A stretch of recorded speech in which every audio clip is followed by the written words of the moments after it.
Tulad ng mga pulubi na nagkakandarapa para sa mumo, karamihan sa mga lalaki ay nagkakandarapa na punuin ang katahimikan ng ingay sa pamamagitan ng paghahabol sa mga salita.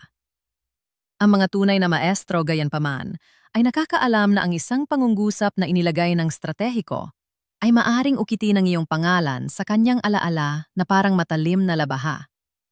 Ito ay dominasyon sa hindi nakikitang agos ng pagnanasa, hindi panghihikayat. Isipin ang paggamit ng wika bilang sandata, hinubog sa pugon ng pilosopiya at sikolohiya, sa halip na bilang kasangkapan. Mula sa madilim na sulok ng kalikasan ng tao, kung saan nagkakatagpo ang kuryosidad at puwersa, tinatalakay natin ngayon ang ipinagbabawal na sining ng mga palayaw na nagpapasiklab ng pagkaadik. Ito ay mga katotohanan para sa lalaking handang kontrolin ang kanyang realidad, hindi mga gimmick para sa mahihina. Isipin ito. Ilang usapan na ang hinayaan mong maglaho sa kadiliman dahil hindi ka nagsalita ng may makapagpukaw na epekto sa kaluluwa. Ang ating mga salita ay mga kislap na nag-aapoy sa loob. Hindi lamang mga alingonggaw sa kawalan. Gumaganap ang mga ito bilang mga puwersang hindi nakikita na humihila sa isipan sa konteksto ng atraksyon, na lumilikha ng mga koneksyon na hindi maputol ng pangangatwiran. Binigyang diin ng stoikong pantas na si Epictetus na ang ating mga persepsyon sa mga bagay ang nagpapabagabag sa atin, hindi ang mga bagay mismo. Ilapat ito sa pagnanasa. Ang maliliit na pagbabago sa persepsyon na iyong nililikha ay may mas malaking epekto sa isip ng isang babae kaysa sa malalaking kilos. Ang mga emosyonal na pahiwatig na ito ay kilala sa sikolohiya bilang pagdagsa ng dopamine na pinukaw ng intriga, kakulangan, at pagpapatunay. Kapag epektibong nagamit ang isang palayaw, hindi ito basta-basta label. Ito ay isang buto ng pagkabagot na kumikiliti sa kanya. Bakit ito nanatili? Ito ang kabaligtaran ng kontrol. Ang kanyang lumalaking kuryosidad at ang iyong kalmadong dominasyon. Sa kasawang ito, ang konsepto ni Nietzsche ng kagustuhang makapangyarihan ay tumutukoy sa pagnanais na mahumaling ang babae ng hindi nagsusumikap. Mag-ingat ka gayunpaman. Kung masyado mong gagamitin ito, magmumukha kang hanga sa halip na matalino. Ang sining ng pagbabagong anyo ng karaniwang usapan sa isang larangan ng digmaan, kung saan ikaw ang may kalamangan ay nakasalalay sa tamang oras, tono, at intensyon. Isipin mong nasa isang madilim na pub ka. Ang ugong ng mga pag-uusap ay parang malayong umol. Nararamdaman mo ang kislap ng pagkabagot sa kanyang mga mata, kahit na tumatawa siya sa isang bagay na walang kabuluhan. Tulad ng asong humihingi ng ngumo, karamihan sa mga lalaki ay pupunuin ang kawalan ng kanilang mga kwento ng tagumpay. Hindi katulad nila. Nagbitiw ka ng isang pangungusap na nagbago ng takbo, yumuko ka, at nagsalita ng matatag at mahina. Inuulit niya ito ilang oras pagkatapos. Mag-isa sa kama, ang puso niya'y tumitibok ng malakas ng walang malinaw na dahilan. Ito ang landas na tinatahak natin, mula sa karaniwang pakikipag-ugnayan tungo sa hindi mabuburang bakas. Sinusundan ng mapanuring isip ang rutang ito, na pinagsasama ang mga palatandaan ng pag-uugali na nangingibabaw sa sistema ng gantimpala ng utak at ang mga anino ng dimalay ni Jung. Nakaranas na ng sakit ng pagkalimot ang bawat lalaki. Ngayon, matutuklasan mo kung paano maging kakaiba. Ngunit tandaan mo, kapatid, kinakailangan ng disiplina para sa lakas na ito. Kung gagamitin mo ito ng pabaya, lilingon ito laban sa'yo na parang ahas. Batas 1. Nakalalang kapangyarihan ng mga salita. Hindi neutral ang mga salita. Sa halip, mga puwersa ang mga ito na humuhugot sa isipan sa parehong paraan ng paghila ng grabidad sa mga bituin. Kapag naaakit ang mga ito, pinapukaw nila ang tinatawag ng mga psikolohista na cognitive dissonance. Ang pangloob na tunggalian na lumiletaw kapag ang isang hindi nalutas na issue ay nangangailangan ng resolusyon. Sinasabi mo ang isang tuwirang bagay, ngunit ito ay umuugong na nagiiwan ng puwang na ikaw lamang ang makakapaso. Sa pilosopiya, katulad ito ng pamamaraan ni Socrates. Hinahamon ang mga tanong na naguudyok ng introspeksyon. Dito, gayanpaman, ito ay pagtawag kaysa pagtatanong. Karamihan sa mga lalaki ay nagkakamali sa pagsasalita para humanga, nagbubulalas ng mga papuri at katotohanan sa pagtatangkang makuha ang pag-apruba. Sa halip, gamitan ng mga salita ng may layunin at tipid, tulad ng paggamit ng birtud ng isang stoiko. Tingnan ang relasyon. Nakikipag-ugnayan ng isang babae sa mababaw na paraan. Ang focus niya ay isang lumilipad na ibon. Agad na sumasabog ng endorphins ang utak niya kapag ipinakilala mo ang isang trigger phrase na naguugnay sa iyo sa pagsabog na yon. Bakit? Ang pananaw ni Robert Cialdini sa sikolohiya ng impluensya tungkol sa prinsipyo ng kakulangan. Sa dagat ng kabagalan, namumukod tangi ang mga hindi pangkaraniwan at kaakit-akit na salita, pangangatwiran. Lihim na hinahangad ng kanyang ego ang pagiging natatangi. Ang isang mahusay na ginawang palayaw ay nagugutom dito ng sapat upang mas lalo pa itong mangailangan, habang ang mga karaniwang papuri ay nagbibigay lamang ng pansamantalang sustansya. Ito ay Jungian shadow work. Ikaw ang salamin na hindi niya matanggal ang tingin dahil inilalantad mo ang bahagi niya na kanyang tinatago. Tagpoo. Ang kanyang mga salita ay bumabagsak na parang mga dahon ng taglagas habang siya ay nagpapalabas ng sama ng loob tungkol sa isang nakakabaliw na araw. Walang kurap, nakikinig ka at saka bumubulong, nakaniti ng bahagya. Pero yan ang dahilan kung bakit ka mapanganib. Lumaki ang mga mata niya. Hindi sa pagkapuot, kundi sa pagkamausisa. Anong banta? Natanim na ang binhi. Habang nagbabrowse siya sa telepono niya ng gabing yon, tinatanong niya sa sarili, kanino ito nakasasama? Sa kanya ba? Nakikita niya ang isang bagay sa akin na hindi nakikita ng iba. Simula ng kanyang monologo sa isip. Ano yon? Leksyon. Magpakita ng pagpipigil upang perpektuhin ito. Hayaan lumakas ang katahimikan. Huwag mo't paliwanag. Gumamit ng tonong pinaghalong katatawanan at kapangyarihan habang nagsasalita na parang nagbubunyag ng lihim. Ang desperasyon ang lason na pumapatay sa kuryosidad, kaya iwasan ito. Hamunin ang kanyang pananaw sa sarili gamit ang mga salita at obserbahan kung paano humahantong sa obsesyon ang hindi komportableng pakiramdam. Para mas malalim, silipin ang mga pagninilay ni Marcus Aurelius tungkol sa impermanensya. Bagaman nang hihina ang mga salita, nananatili ang kanilang emosyonal na epekto. Gawing personal ito sa pamamagitan ng pag-uugnay ng mga salita sa kanyang pag-uugali upang mailabas ang epektong iyon. Kung siya ay isang matalinong debater, doon mga ito tapusin. Kung mahina siyang magbahagi, tapusin mo ng banayad. Ang pilosopikal na pundasyon?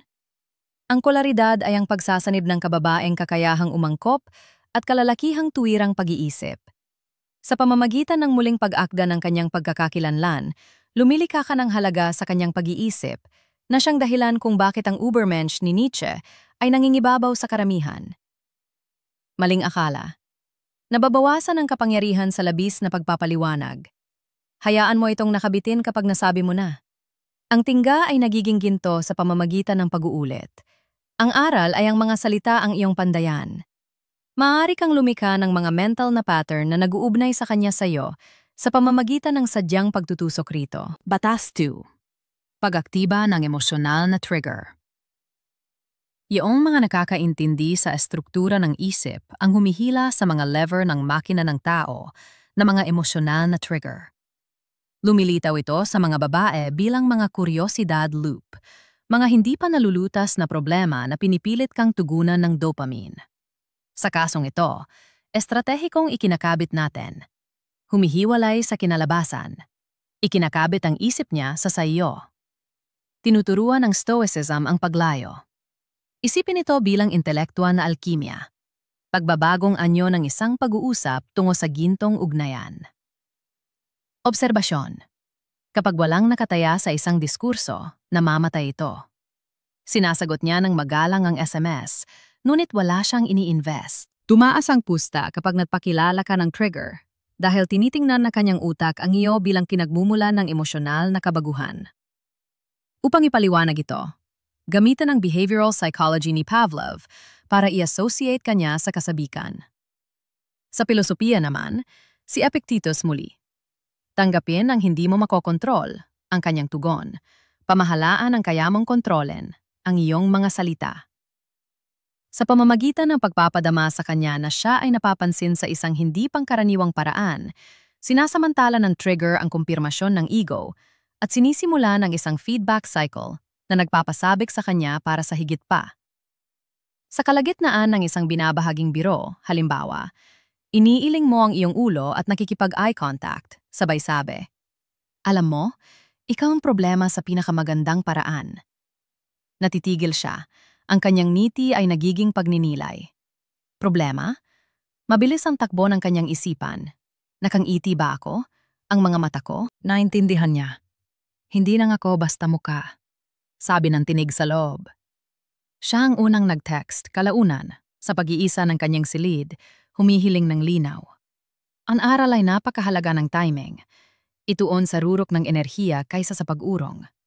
Tonada, magaan na dominasyon, parang sa isang general na tuwang-tuwa sa isang mapanlinang na kalaban. Iwasan ang pagiging seryoso, mukhang nangangailangan ito. Sa kabaligtaran, umaakit ang mga trigger, samantalang nagtutulak ang pagiging nangangailangan. Gamitin ng kaunti dahil tumataas ang kakulangan. Palawakin. Gamitin ang walang katapusang pag-uulit ni Nietzsche bilang inspirasyon. Gusto mo bang balikan ng walang katapusan ang palitan na ito? Kung hindi, magdagdag ng mga trigger para maging karapat-dapat ito. Dagdag pa ng psikolohiya. Ayon sa attachment theory, ang mga lalaking may pagkabalisa ay nagdudulot ng pag-iwas, habang ang mga tiwala sa sarili ay lumilika ng matibay na ugnayan. Huwag kang maging alon, maging bato. Ibinabahagi niya ang isang interes, sabihin nating sining, sa pagpapalawak ng eksenang ito. Kaya ikaw ang aking palaisipan. Mysterium? Nakikita niya ang aking lalim na nagpapalipad sa kanyang ego. Koneksyong pilosopikal. Ang anima ni Jung, ang idealisadong babae na iyong ginagampanan, ngunit sa kasong ito, ikaw ang sumasalamin sa kanya. Ang pagpipilit ng walang rapor ay pagkakamali. Lumikha muna ng chemistry. Ang aral ay ang mga trigger ay salamin ng realidad kaysa kasangkapan sa manipulasyon. Ano-uri mo magbago ang kanyang orbit patungo sa iyo habang ginagamit mo ang mga ito upang ilantad sa halip na itago. Batas 3. Ang aking issue. Ang alindog ng kahirapan. Tulad ng mandirigmang naghahanap ng mabubuting laban, naakit ang mga babae sa alit na nagpapatalas ng kaluluwa, hindi sa kaginhawaan. Sa pamamagitan ng pagtawag sa kanya bilang aking problema, sinisindihan mo ang apoy na yon at itinatag mo ang iyong sarili bilang lalaking tinatanggap ang problema sa halip na tumakas dito. Ito ay psikolohikal na judo. Baguhin ang dinamika sa pamamagitan ng paggamit ng kanyang presensya bilang kalamangan. Obserbasyon. Pumapasok siya sa mode ng detective kapag binanggit mo ito. Bakit mahalaga ang isyong ito? Delikado ba? Nakaka-addict ba? Kinakailangan na Gestalt psychology ang pagkumpleto dahil kinamumuhian ng utak ang hindi kumpletong kwento. Ang dahilan ay nagdudulot ito ng kuryosidad sa pag-iisip na isang kakulangan sa kaalaman na hinahanap ng dopamine. Sa pilosopiya, ito ay stoic acceptance. Ang mga issue ay hakbang patungo sa birtud kaysa pasanin. Pilyo mo siyang ipinapakita bilang isa rito na nagpapakita ng iyong pagmamayari sa iyong mga nais. Tagpo. Hinahataw kanya habang kaswal na flirtaan. Ang ngiti mo ay tila nagsasabing, "Ikaw na ang problema ko ngayon. Paano ako makakapag-focus?" Nakatago sa kanyang tawa ang kuryosidad. Panloob, "May problema ba? Mabuti ba ito o masama?" Ngumiti siya habang muling binabalik-balikan ang gabing iyon. Ang aral ay maging hugeton. Tiwala sa sarili at hindi reklamador. Konteksto. Mga nakakatawa, hindi seryosong sandali. Mga pagkakamali. Kakulangan sa chemistry, desperado. Pag-uulit, nagpapahina. At mukha ng martir, mukhang mahina. Palawakin. Marcus Aurelius tungkol sa mga hamon bilang pagkakataon. Siya ang iyong problema. Isang hamon na iyong yakapin, simbolo ng iyong kapangyarihan. Polaridad. Ang kanyang nag-aalab na damdamin kumpara sa iyong kalmadong kilos. Ayon sa anekdota, pagkatapos ng isang date kasama ang lalaking tinuruan ko, kinontak niya ako kinabukasan at nagtanong, "Ipaliwanag mo yung tungkol sa problemang iyon." Lumitaw ang kapangyarihan. Ang aral ay ang pagkahumaling ay sinadyang hindi komportable, hindi aksidente. Ikaw ang bugtong na patuloy niyang sinosolusyonan kung magiging bihasa ka rito. Batas 4. ang pagbubunyag ng misteryo ng madilim na ginang. Ang paglayo ay hindi misteryo. Sa halip, ito ay isang tabing na nananawagan ng kamay upang itaas ito, na naglalantad ng mga kalaliman na hindi nakikita ng karaniwang paningin. Sa pamamagitan ng pagtawag sa kanya bilang ang madilim na ginang, iginagalang mo ang kanyang mga komplikasyon at binabago mo ang pagkahumaling tungo sa isang paggalugad sa hindi pa nalalaman. Binalaan ni Jong ang tungkol sa madilim na panig na ito, na parehong kaakit-akit at malalim. Obserbasyon. Itong palayaw ay nagbibigay diin sa kaakit-akit na mga babaeng misteryoso na nagpaparamdam sa kanila na sila'y napapansin. Naisip niya, napapansin niya ang aking mga patong. Lalong humihigpit ang mga kurbata ng kuryosidad. Ang paliwanag ay mas pinipili ng evolusyonaryong psikolohiya ang nobela dahil ang misteryo ay naguudyok ng pagnanais na tuklasin. Ang bangin ni Nietzsche, mula sa pilosopikal na pananaw, tingnan mo ang kanyang misteryo at titingin ito pabalik na lumilikha ng koneksyon. Tagpoo. Sinasalaysay niya ang isang maingat na kwento. Mahinahon mong sinasabi, ikaw ang madilim na dalaga, puno ng mga lihim na nais kong tuklasin. May kumikislap sa kanyang mga mata. Panloob, naiintindihan niya ang aking misteryo. Aral. Malabong tono na ipinahihiwatig, ngunit hindi nililinaw. Ang labis na paggamit ng klise, maagang paggamit, at labis na pag-arte ay mga pagkakamali. Palawakin. Epictetus tungkol sa persepsyon. Ipakita siyang misteryosa at maniniwala siya rito. Kwento. Ginamit ito ng isang kliyente sa isang masikip na party at dinala siya nito sa isang tabi at tinanong, ikwento mo pa? Kontrasteng malalim versus mababaw. Konklusyon. Kaakit-akit sa atin ang misteryo dahil likas tayong naakit sa hindi alam. Hila mo siya sa iyong konseptual na sapot gamit ito. Batas 5. Ang estilong rebelde. Ang alindog ng paghihimagsik. Kung wala ito, ang paghihimagsik ay ingay lamang. Kung nariyan ito ay isang simponya, isang may galang na pagsuway. Sa pamamagitan ng pagtawag sa kanya bilang ang eleganteng rebelde, pinaparangalan mo ang kanyang katapangan at ang kanyang kakayahang pagsamahin ang sopistikasyon at lakas sa isang kaakit-akit na paraan. Obserbasyon.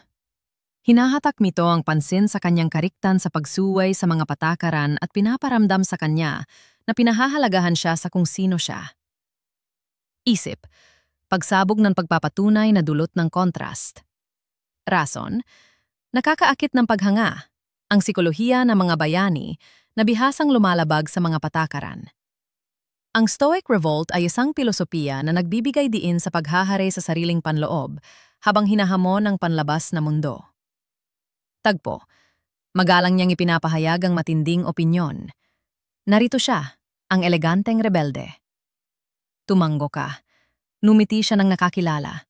Naisip ko, nakikita niya ang estilo ko. Ang aral ay gumamit ng banayad, mapagpahalagang sarkasmo. Mga pagkakamali, mababaw, masyadong mabilis, kakulangan sa pagkakaunawaan. Panlarin. Ang master morality ni Nietzsche, gamitin ang pagsuway upang itatag ang mga ideal.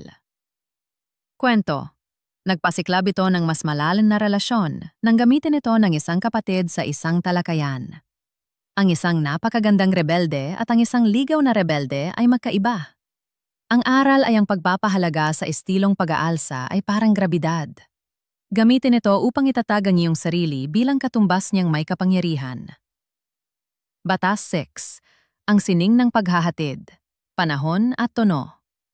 Ang paghahatid ang diwa ng salita, ginagawang mga palaso ng ginto ang mga payak na pantig.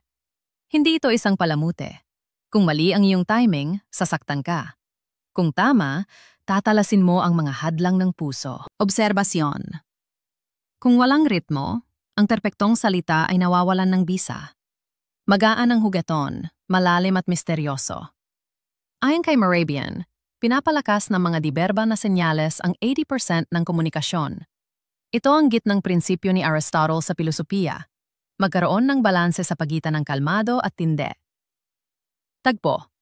Habang tumitindi ang tensyon, numisi ka at ibunyag ang palayaw. Inaantaba niya ang ulo pababa, Aral. Magsanay sa harap ng salamin at basahin ang kwarto. Kasama sa mga pagkakamali ang labis na kasigasigan at hindi angkop na konteksto. Palawakin. Markus tungkol sa pagkamalay. Ihahatid ng may presensya. Ang aral ay kung magagawa mo ito, ang mga salita ay magiging pagpapalawig ng iyong kalooban.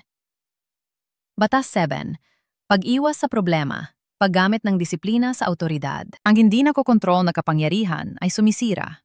Bumabalik ito bilang pangaalipusta. Sa pag-iwas sa mga bitag na dumarating sa mga walang disiplina, ang disiplina ay nagbabagong anyo ng potensyal tungo sa kahusayan. Tandaan, ang desperasyon ay nagdutulak palayo, ang pag-uulit ay nakakabagot. Ipinapaliwanag ng psikolohiya ng pag-uulit kung bakit humihina ang bago kapag labis ang paggamit. Stoiko, pigilin ang iyong mga hilig. Tagpo, hindi na siya nakikinig habang inuulit niya. Contrast, ang kaunting paggamit ay nagpapanatili ng epekto. Ang susi ay ang kamalayan sa sarili. Lahat ng pagkakamali ay naitala. Ang dikotomiya ni Epictetus, kontrolin ang kilos, hindi ang reaksyon, ay pilosopikal.